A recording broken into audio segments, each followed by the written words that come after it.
welcome back. Today we're making creamy herb potatoes but in a different way. Again, let me tell you, you can use any amount of cheese and whichever cheese that you have at home. There is no foundations and limitations to add cheese or cream in this recipe. So let's begin.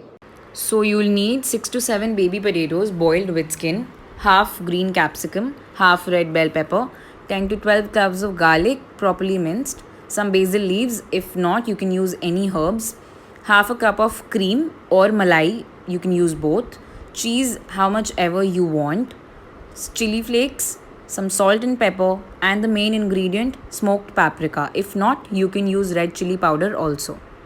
So I'm heating up 1 tablespoon of butter and olive oil each in this kadhai. As it sizzles, we'll add in the chili flakes and our smoked paprika powder. Now we'll add garlic and let this cook for 2 to 3 minutes until it gets nice and aromatic. I'm using baby potatoes here, but if you want, you can use the normal potatoes also. You'll just need 4 of them.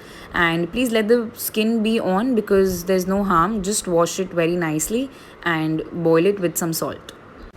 The garlic is done and now we'll add in all the vegetables. You can use any vegetable that you prefer or have at home.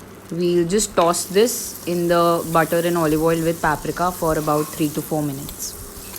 The vegetables are done and I'm keeping it a little raw because I like it that way. I'm adding the potatoes now and giving it a toss, and we will let this cook for approximately 4 to 5 minutes till everything is nicely mixed together and the potatoes are a little brownish in color. I have kept this on high flame throughout and now it's done. So I've added some basil leaves. You can add any herbs that you have at home and just toss it for a couple of minutes.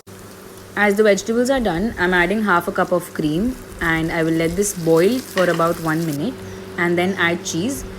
आप कितना भी चीज़ डाल सकते हो, मैंने यहाँ पे सिर्फ 1 tablespoon डाला है. इसको हम मिक्स कर देंगे. And if you want, you can adjust the consistency by adding a little more milk, or you can make it more dry by cooking it for at least 2 to 3 minutes. Now I've added some jaggery for the flavor just to balance everything out. If you want, you can add sugar or you can totally skip this. And as you can see, this is ready now and I'm going to serve this. I have served this with some rice. If you want, you can just avoid it and eat aise hi. You can also make this in a dry version. Just avoid cream and add a little more herbs and cheese. Adjust the seasoning and you will be good to go. So guys, I hope you enjoyed this recipe. If you're not a person who likes a lot of spiciness, you can just avoid putting paprika and red chili powder. You can instead add any kind of herbs that you prefer, like oregano, mixed herbs, thyme or rosemary. So please let me know in the comment section how did you like it. If you try the recipe, don't forget to take pictures and tag me. I will be back with more recipes. Till then, stay safe, stay home, happy cooking.